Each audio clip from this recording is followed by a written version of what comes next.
Welcome to Cut the Crop, keeping you in the know about everything you grow. Researchers, growers and other interesting folk delivering insights and information on topics ranging from agronomy to profitability. Brought to you by the Foundation for Arable Research.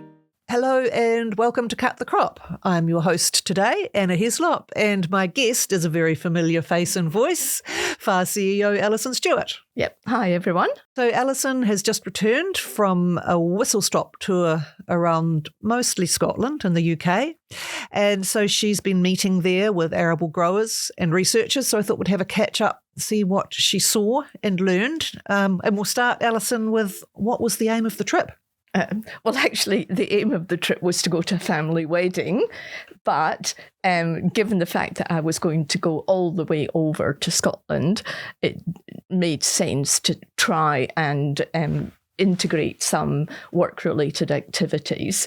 And because it was, winter, there wouldn't be a lot of things on farm to look at. And so I really wanted to use it as a means of reconnecting with some of the institutes that we have collaborations with. I mean, obviously with COVID, a lot of the normal exchange, of people that we would have sort of stopped. And so it was just reconnecting with the James Hutton Institute and some of our collaborators in AHDB. But then I also wanted to just look to see what was happening, in Scotland with the arable sector and what the challenges facing arable growers were, just to see if there was a lot of similarities with what was happening here.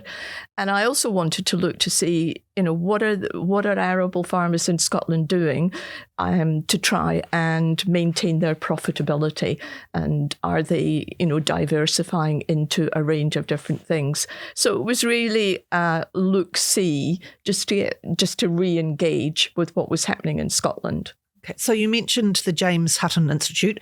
Who are they and what do they do and what did you learn there? Well, the James Hutton, based in Dundee, is a very large, internationally recognised research centre, and it has a large focus on, crop production, and obviously arable farming, because in the east coast of Scotland, that's where most of the arable farms are. So it would be similar to one of our CRIs. So it gets a lot of government funding, but then also, a lot of commercial funding as well. And what sorts of things are they focusing on from an arable perspective? Well, it was interesting because it's almost exactly the same as what we're focusing on.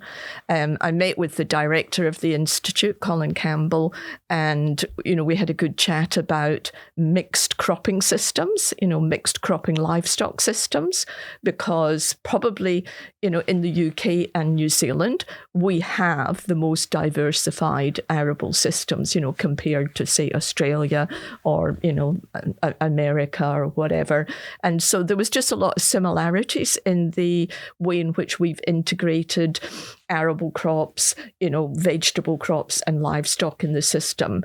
And we were really just talking about the environmental benefits of that, but the financial challenges associated with that.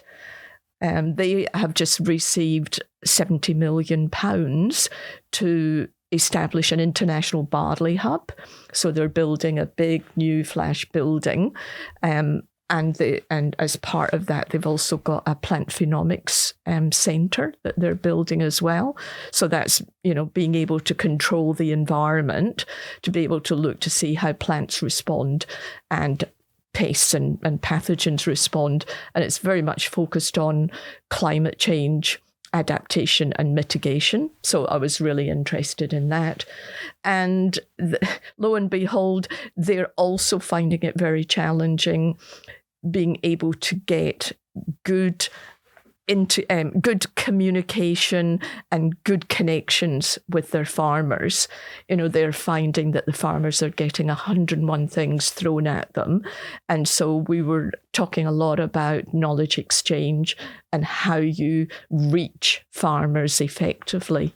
So it was very similar to what we were doing here. And then I spoke to some of the key researchers who were running major research groups. And I spent some time with Roy Nielsen, and he is really interested in sort of biological solutions. So he was interested in developing an endophyte program because, and I didn't realise this, in Scotland certainly, I don't know if it's the UK in general, probably the latter, they're not allowed to use endophytes in agriculture. And so he was writing a position paper for the government on the benefits of endophytes. What about naturally occurring endophytes? Well, yeah, I mean, presumably there are endophytes that occur naturally, but you're not allowed to introduce endophytes. It's a technology that's not approved. And so they are using the New Zealand example of, obviously the ryegrass endophyte and the work that we've been doing with cereal endophytes to be able to show the benefits that endophytes can bring.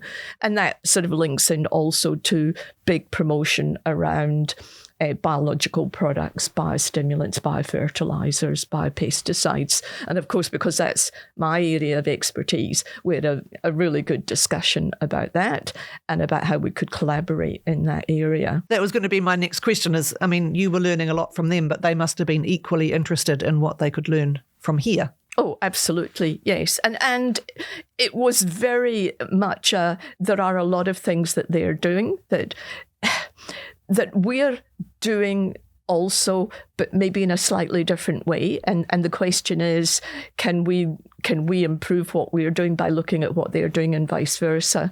So I didn't see that there was anything that, oh gosh, we're streets ahead of them or they're streets ahead of us.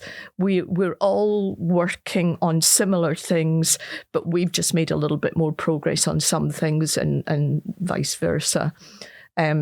Integrated pest management, is clearly a biggie. Soil health is a biggie.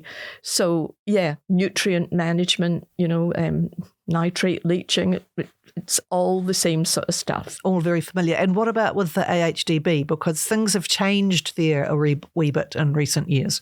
Yes. Actually, remind first what AHDB stands for. It's the Agricultural and Horticultural Development Board, and it's it's one of the main funding. It receives funding through levies from the growers, and it covers all of the different sectors. So it's a bit like Dairy NZ and Beef and Lamb and Hort NZ and FAR all joined together. But last year, or 2 years ago, they lost a couple of their levy votes.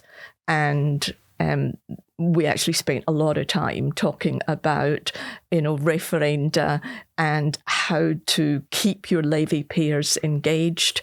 And, they were saying, oh, you had a fantastic levy result. We would love to be able to get that kind of endorsement. And I sort of said, well, it is really challenging just getting the growers to actually vote. So, I wouldn't be using us and saying, oh, aren't we wonderful? Because it was a real challenge. And as much as we got a positive vote, that doesn't mean that there's not a lot of things that our growers either would like us to stop doing or would like us to start doing. I think the difference is that our growers engaged with us to tell us what they didn't like, whereas I think what happened in the AHDB was that they hadn't kept in good touch with their growers, and the growers voted with their feet, and it came as a bit of a surprise. So we talked a lot about that, but we tried to focus on how we could rebuild the relationship, because we signed a memorandum of understanding with the AHDB, to do collaboration, and it was working really well. And then COVID hit, and it's just been really difficult to keep that collaboration going. So it was really just about committing to starting that up again. And it's going to be in similar areas. It's definitely going to be climate change. It's definitely going to be knowledge exchange. It's definitely going to be soil health and nutrient management and IPM and things like that. And again, they're just as interested in learning from us as we are from them. Yeah, and it's the same sort of thing that they've been doing quite a lot of testing of biological products. And some of those products, obviously, we can't get access to at this moment in time, but others we can. And so just having a look at their research results and similarly, us sharing our research results with them, I think is going to be quite beneficial. And then you caught up with our old friend Gordon Rennie. Well, actually, it's not so much I caught up with them. To be fair, Gordon organised all of this for me. Those of you who don't know Gordon, he's a very well-known Scottish sort of arable agronomist consultant, and he comes out to New Zealand every year and has done for about 25 years. So he pretty well knows a lot of people in New Zealand. And when he was out in January, I told him that I was coming over, and he said, well, I'll organise your itinerary for you and take you around. And so he and his wife hosted me, and honestly, it made all the difference because he pretty well just organised visiting all of the people that he thought that I would be interested in. And I think I must have caught up with about 20 different groups of people.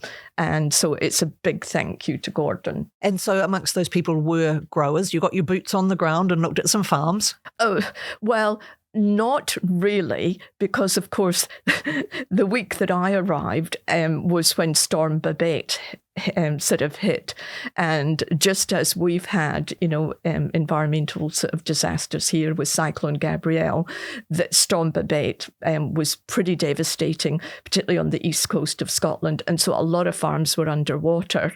And to be fair, the farmers were focused on sorting out their farms. So I didn't go tiki-touring around looking at farms, but I did catch up with farmers to talk about things. I went and visited Doug Christie, who was the Arable Carbon Farmer of the Year. And, I had a really good chat with him about his low input system and, how he's been achieving it, and the use of cover crops and biodiversity plantings and low use of ag chem. So I caught up with growers, but not necessarily on their farm, because I would have just been walking around in gumboots looking at water. Oh, well, that's quite familiar. And I guess as we record this, Hawke's Bay and Tairapiti are going through it all over again. Yes. And interestingly, just driving around, anybody that was direct drilling, their paddocks were fine. Anybody that had been ploughing and had bare land, the soil had pretty well washed away. Well, that's a very interesting observation, and one that, we're pushing here. So you also saw the way that farms are diversifying, not necessarily just in crops, but there's a whole lot of different ways that Scottish farmers are making money. Yeah, it was quite interesting. That was the thing that surprised me the most. I always tended to think, because obviously I've been back to Scotland a number of times, and I always thought that New Zealand was more diversified in its arable system than the UK. But visiting some of these Scottish farms, I actually think that they are more diversified than we are now. There was very few, traditional arable farms like, that we have, say, in South Canterbury. There are a lot of both processed and fresh vegetables in the system, and obviously livestock. But then because of the big focus on I suppose energy and, making sure that the UK is got enough energy, there's a huge number of programs around energy sources, and the farmers have sort of jumped into this. And so solar panels, you could see quite a lot of farms that had solar panels, either just obviously in areas of the farm that might have been, say, under productive, and they'd converted them into solar panels, or actually solar panels with grass and grazing going on. I didn't actually catch up with many farmers who were doing that, but I could see it as I was driving around. Wind turbines, pretty well, every farm that we drove past had a wind turbine. And I was asking Gordon, about, well, what's the financial benefit of this? And, it depends. If you just lease your land to a power company, then you might get £50,000 a year just to have a wind turbine on your farm. That's not so dodgy. No, but if you decide to invest yourself in a wind turbine, you might have to, get a loan from the bank for like £1 million, but you might generate £250,000 a year in revenue from that. So you would pay it back within 4 years and you might get a 20-year contract. So it's actually quite lucrative if you can get access to the network. And obviously, a lot of growers have already signed up and there isn't as many network connections.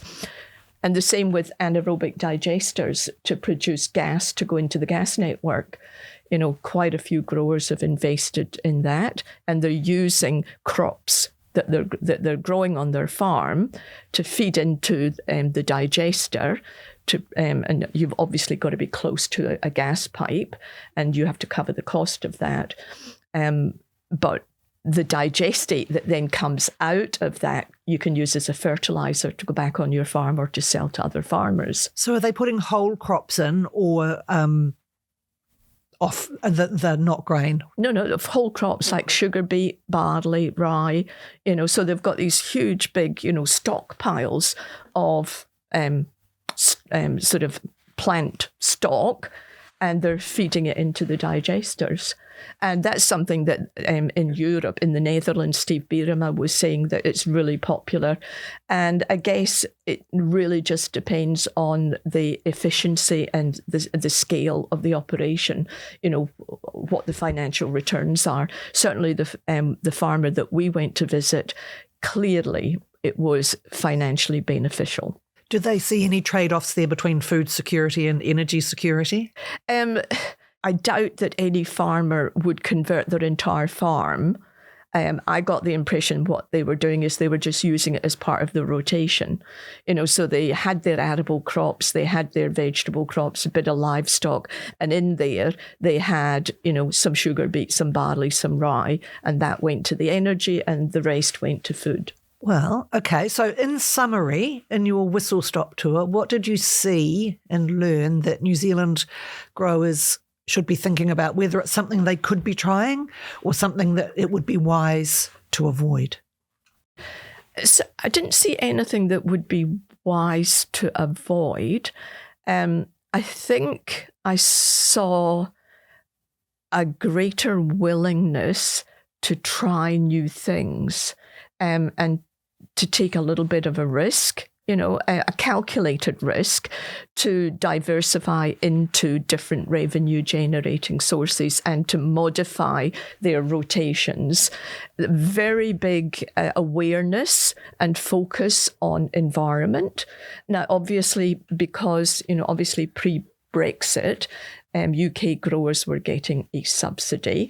They're not getting a subsidy now, but what they are getting are payments for environmental activities.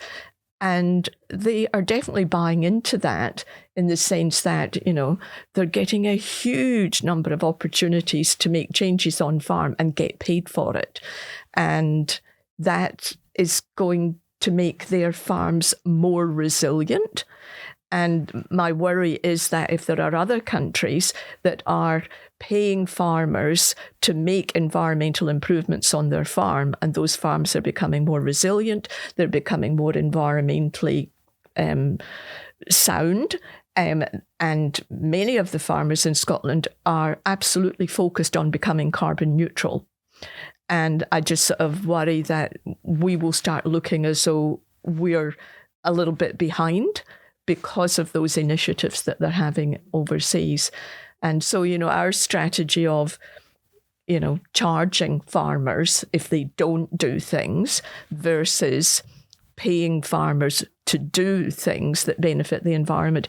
I know that farmers could take advantage of those payments. And there's always been that thing that, if you don't have subsidies, it makes you more competitive. But in the environment space, I'm almost changing my mind and thinking that New Zealand should be looking at incentivising growers, because it's a win-win. The farmers like doing it. It's good for their farm and it's good for the environment. And I just sort of think that instead of spending hundreds of millions of dollars to implement a system that levies the growers, just spend the hundreds of millions of dollars to support them to make change. Well, on that bright note and happy thought, thank you, Alison. And listeners, have a great day on the farm. Thanks for tuning in to Cut the Crop, presented to you by FAR. If you'd like to know more about any of the topics discussed or have any suggestions for future topics, go to www.cutthecrop.co.nz.